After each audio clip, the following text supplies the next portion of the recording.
Alright, Shalom, giving all praise, honor, and glory unto Yahweh, Ba'ashem, Yahushai, Ba'ashem, Rukakadash. I say double honors to my apostles and elders, a great millstone, who rule well and taught me this truth. I'd say peace and salutations to the Lord's elect, the hopeful elect in the 1/3. Alright, this is your brother Selah. And alright, today's video, we're going to be answering a question from this brother right here, Brother Luke, a sincere brother. He was wondering about Romans chapter 11, verse 26. Alright, and it reads, "And so all Israel shall be saved, as it is written, there shall come out of Zion the deliverer, and shall turn away ungodliness from Jacob." All right, and he asked, why does it say all Israel? Because some people think even the 2/3 will be spared, but lesser. What's y'all thoughts? And you know what the scriptures are proving correct. All of Israel will be and shall be saved. Hey, so like in today's video, we're gonna be explaining to him that all Israel will be saved. But however, the third Yahushua, he's only deliver the 1/3, the elect of Israel, and 2/3, shall be cut off and die on this side, and they're gonna come back, they're gonna be reborn, reincarnated in those new spiritual bodies, which is gonna be the second covenant, through the loins, through intercourse, yes, through sex, in those new spiritual bodies, the 2/3 will be reborn again, as is written in the scriptures, they'll become back as new babies in righteousness, in the when we get to the kingdom of heaven. All right, and I'm gonna have two scriptures proving that. So let's get All right, so this is the book of Zechariah, chapter 13, verse 9. And it says here, "I will bring the third part through the fire here, and will refine them as silver is refined, and will try them as gold is tried. They shall call on my name, and I will hear them, and I will say, it is my people, and they shall say, the Lord Yahweh is my power." All right, so it. All right, and ultimately, this fire is going to be Jacob's trouble, and which includes, the hour of temptation pertaining to Revelation 12, verse 12, that mark, the mark, the Quran, the mark of Sihip, that's going to be made mandatory, where no man may buy or sell, say he who has the mark. All right, the elect, Yahweh Bashim Yashar, he reserved 7,000 men. That's not literally 7,000 men, but he reserved a complete number of men not to take that mark. Lord willing, Amon Ratazal, I'll be part of that number, and see the kingdom when that first go around, with Yahweh Shai. So, so that's our hope, that's why we go out there and do this work, because we're trying to get saved, we're trying to get the fuck out of here. Yeah, man, because Babylon, like, it is a sinking ship, and as the elder apostles say, elder apostle Tahar says, 2025 is the hopeful year of Jacob's trouble, man. When things start to pop off. So we're gonna see in due time. We're not gonna put a date on when things are gonna happen exactly, but as the scripture says, measure thou the time diligently within itself. So let me get that.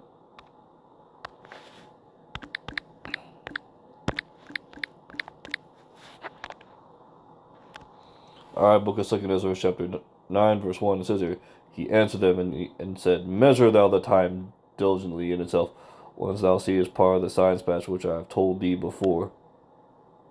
Or and that's what we're doing right now. We're watching all the events unfold right now, and what's getting ready to take place. The quote unquote selection. They selected DJ Trump, Caesar Nero, to act as the hope for these damn Edomites.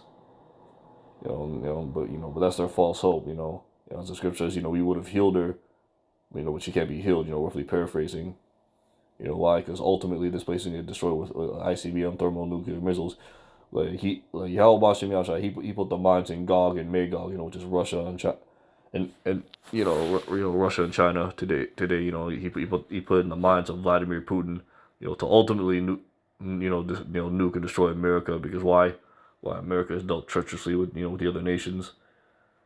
They kept encroaching into the land. People argue, oh, it's in the treaty or whatever. Like, but you know what? They were never really a part of their so-called treaties. Like these, like you can't trust these damn devils, man. They're liars. And also, it goes in the scripture. I will set the Egyptian against the Egyptian.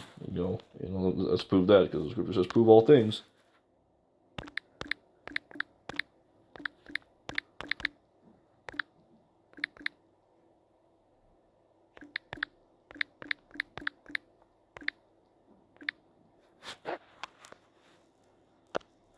All right, so this is the book of Isaiah, chapter 19, verses 2 through 4, and it says here, "And I will set the Egyptian against the Egyptian; they shall fight everyone against his brother, and everyone against his neighbor, city against city, and kingdom against kingdom. And the spirit of Egypt shall fail in the midst thereof. I will destroy the counsel thereof, and they shall seek to the idols, and to the charmers, and to them that have familiar spirits, and to the wizards. And the Egyptian I give over into the hand of a cruel Lord. A fierce king shall rule over them, saith the Lord Yahweh, the Lord of hosts." Meaning his armies. All right, and that's the times that we're approaching. Egyptian against Egyptian on a large scale. That's gonna be these Edomite like Russians, against these Edomite Babylonians, aka these Edomite Americans, and them idols, man. And man, Trump, Cesare Borgia, they're these false idols of these Edomite Christians and these 2/3, they seek to. But that's going to be into their own destruction because as the scripture says, woe unto you, they're going to Egypt for help, and and guess what, we are not to trust it into Egypt because guess what, woe is he that trusted in man, and not in the Holy One of Israel. Roughly paraphrasing, because our faith, our hope is through Yahweh Bashim Yahushai. As it says, as in the book of Ephesians chapter 6. Always take that shield of faith, and the precept of that is it goes all the way back. In like somewhere in the book of Genesis where it says Yahweh was Abraham's shield, man. But yeah, but really, Yahweh Hashem Yahushai is our shield, and how are they our shield? It's through faith, through hope, and what is our hope ultimately to get saved and delivered out of this wicked kingdom through these chariots, these so-called UFOs that they're gonna come down, they're gonna beam us up, the elect, up on out of here, and then that's when we enter into that new covenant, where the laws will be written in our inward parts, those spiritual bodies, and let's get a couple of scriptures, proving that.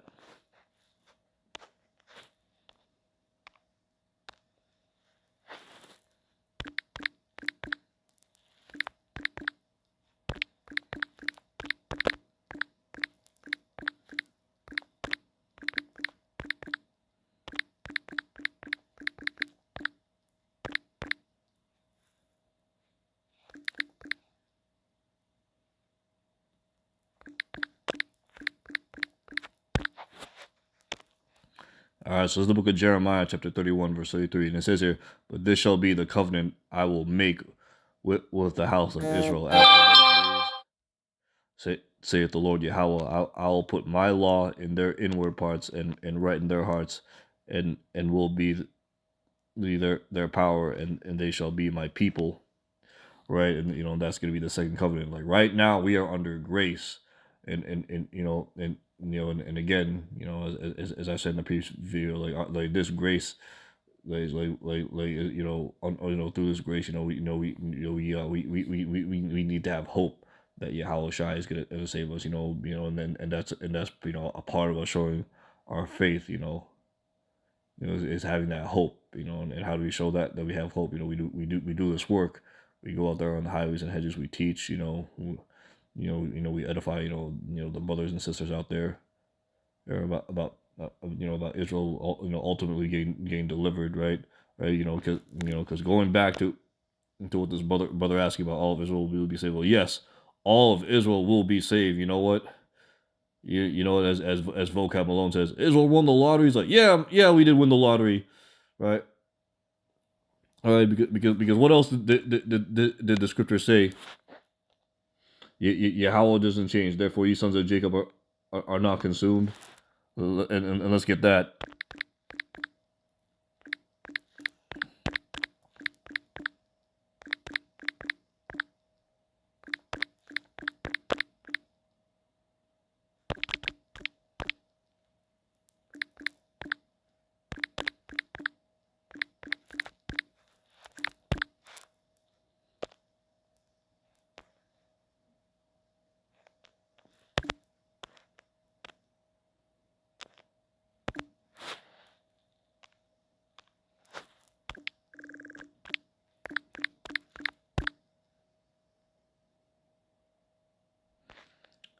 All right, Khan.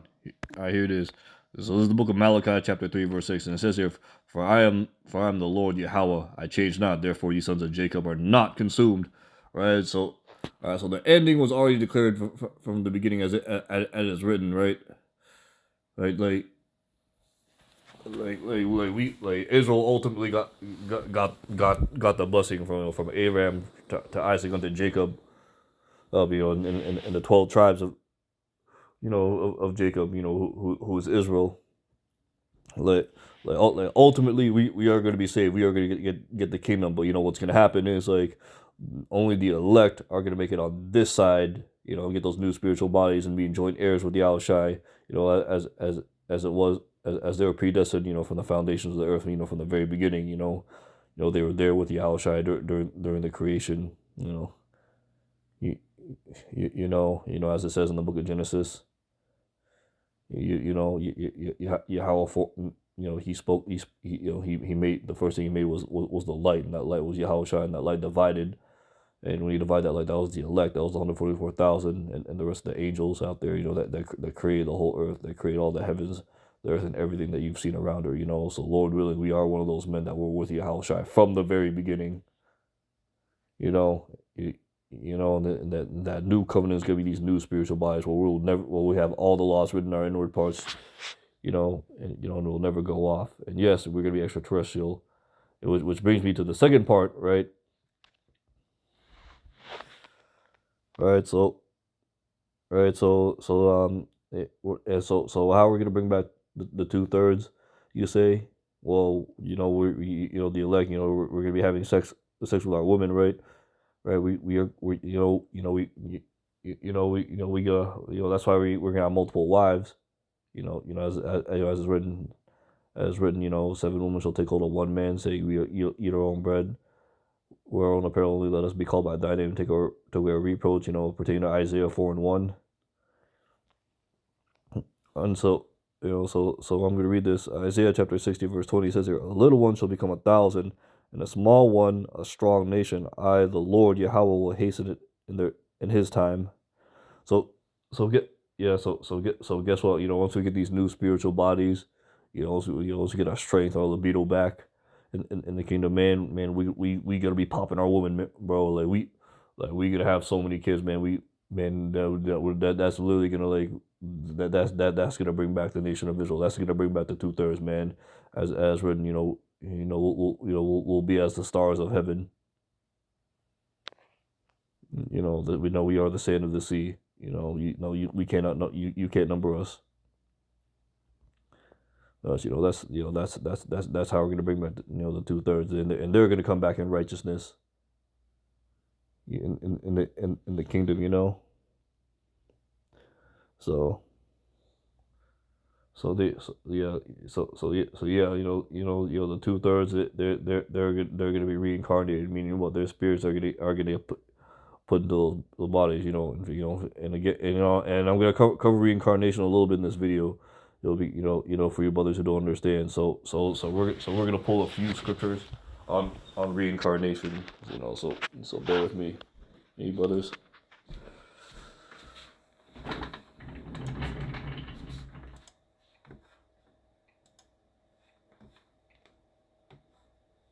All right.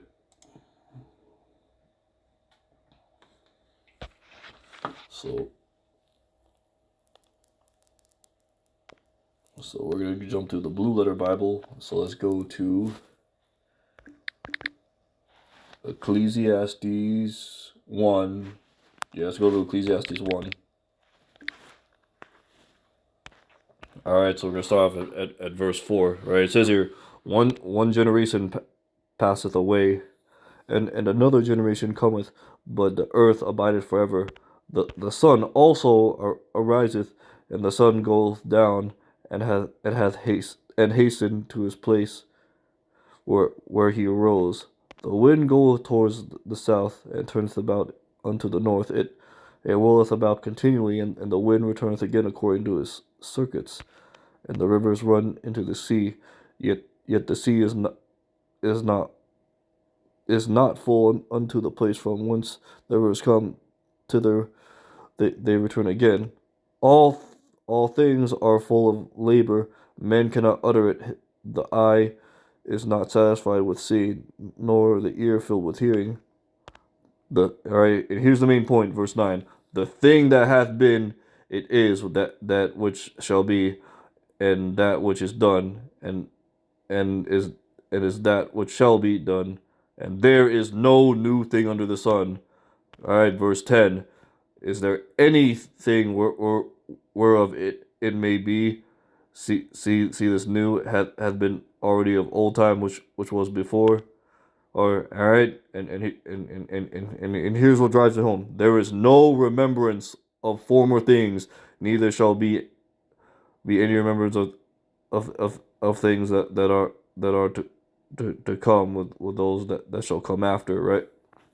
Right, and it's talking about like people remembering their past lives. Like we don't remember what we did there, what we did in our past lives, as of right now. Because if we did, like if we experienced like all the horrific shit that we went through in our past lives, we would straight up go insane. Like it's not even a joke. So Yahweh Shem Yahshua, he gave us, this body, this life to experience this life specifically for this lifetime. So that reminds me. Let me get another scripture if I could find this, Lord willing.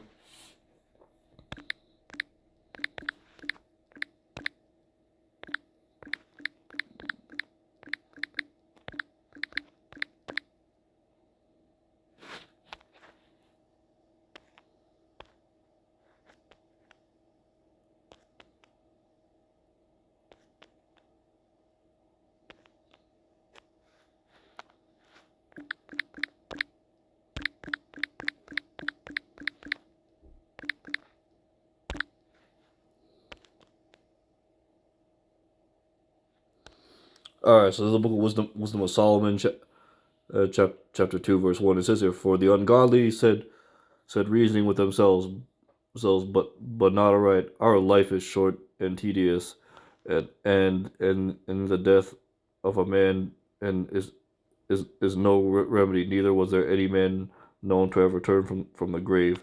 In this verse is in this chapter is speaking into the mindset or the POV of these damn Edomites.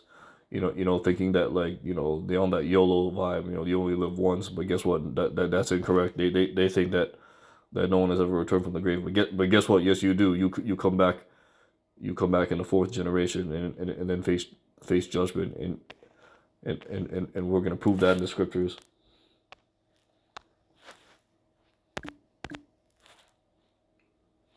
All right, let's go. So let's go to the book of Genesis.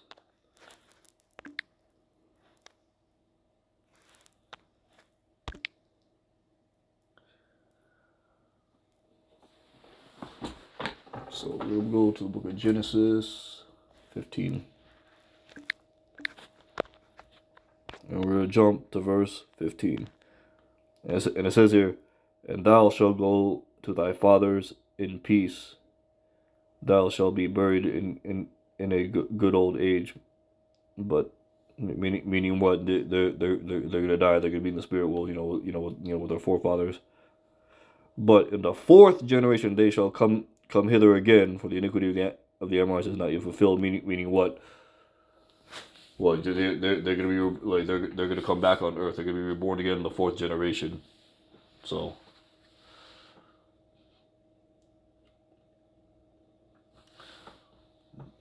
So and and that's where they're gonna. That's where people face judgment is getting reborn again on this earth. But but in the kingdom of heaven, and then that's why 2/3 have to go through that fire, so they can be cleansed. That's that ultimate judgment. They as the scripture says, "You shall know death through pain." So that they can pay for the sin. So when they come back in the kingdom, they're gonna be perfect. They're gonna be unblemished. They're gonna come through the loins of the elect. With their new spiritual bodies. They're not gonna have any deformities or anything like that. Yeah, but they will be of a lesser status. Compared to the elect, and we're also gonna prove that in the scriptures.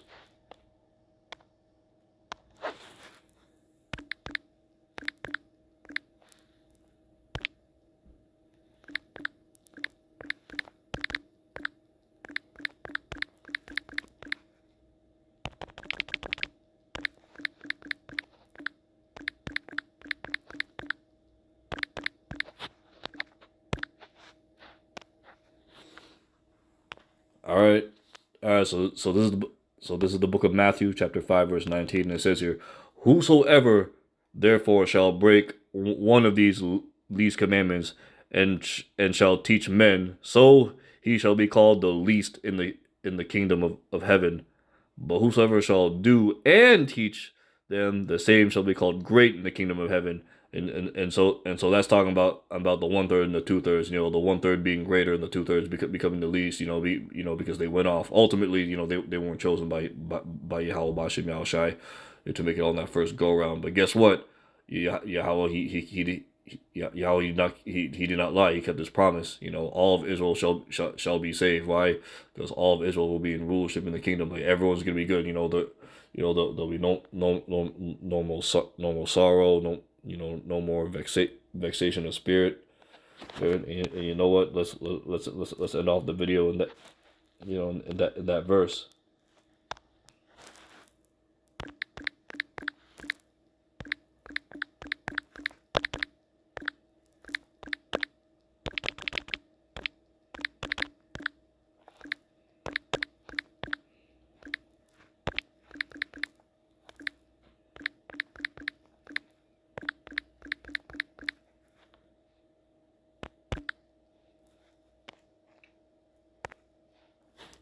All right, this is the book of Revelation, chapter 21, verse 4. "And Yahweh shall wipe away all their tears from their eyes, and there shall be no more death, neither sorrow, no cry, neither shall there be any more pain, for the former things are passed away."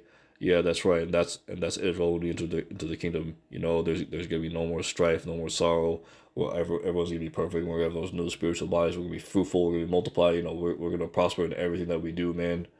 And once we get to the kingdom, so that is our hope. That we are of the 1/3 that make it the kingdom of the first go round. But like if you're an Israelite, regardless, man, you're golden, baby. Whether you make it up, whether you make it through Jacob's trouble, and don't get that mark on the first go around, or if you die through a horrific pain.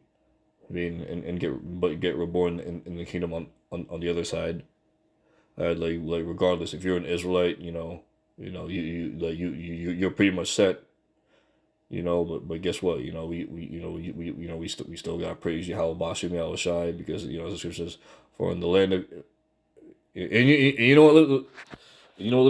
Let me get that. I was gonna end it off in the scripture, how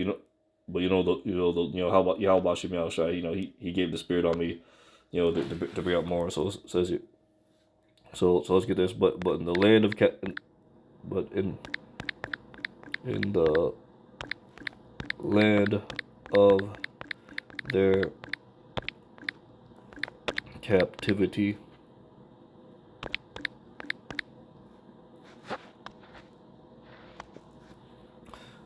All right, this is the book of Baruch, chapter 2, verse 30. It says here, "For I knew that they would not hear me, because it is a stiff-necked people.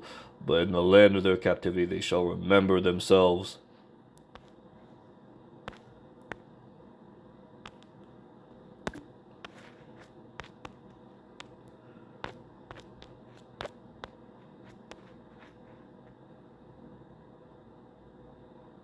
And jumping to verse 31, and shall know that I am the Lord Yahweh their power, for I will give them a heart, meaning a mind and ears to hear, and they shall praise me in the land of their captivity, and think upon my name, and return from their stiff neck, and from their wicked deeds, for they shall remember the way of their fathers, which sinned before the Lord Yahweh.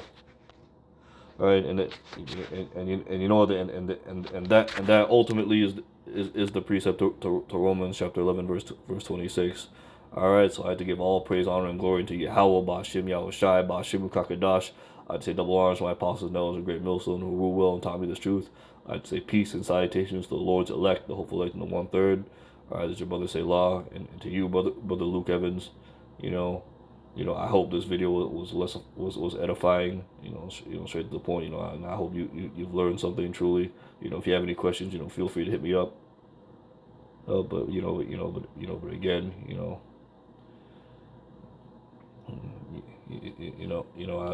again, I hope this video lesson was edifying to all you Akim and Aquaf, that may be tuning in. And with that, I'll say Shalom.